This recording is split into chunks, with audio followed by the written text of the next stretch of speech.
नमस्कार.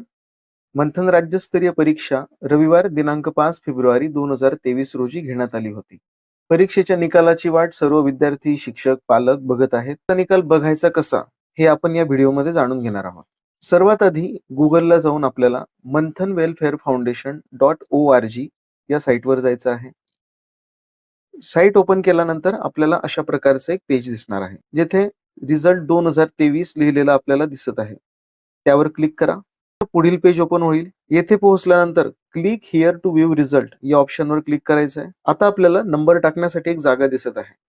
इथं विद्यार्थ्याचा स्टुडंट आयडी टाकायचा आहे. स्टुडंट आयडी लक्षात नसेल तर रजिस्टर्ड मोबाईल नंबर म्हणजे फॉर्म भरताना तुम्ही जो मोबाईल नंबर दिला होता तो मोबाईल नंबर तिथे टाकायचा आहे आणि सबमिट ऑप्शनवर क्लिक करायचं आहे.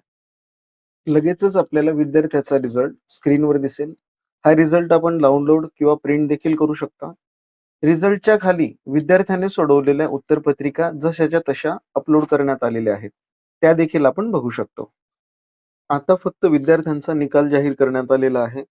गुणवत्ता यादी म्हणजेच मेरिट लिस्ट एप्रिल महिन्याच्या पहिल्या आठवड्यात जाहीर केली जाईल. आपल्या निकालाबाबत काही शंका असल्यास दिलेल्या क्रमांकावर आपल्या विद्यार्थ्याचा स्टुडंट आयडी व आपली तक्रार म्हणजेच आपले म्हणणे थोडक्यात टेक्स्ट मेसेज किंवा व्हॉट्सअप मेसेजने पाठवावे. आम्ही आपल्याला रिप्लाय करू. धन्यवाद.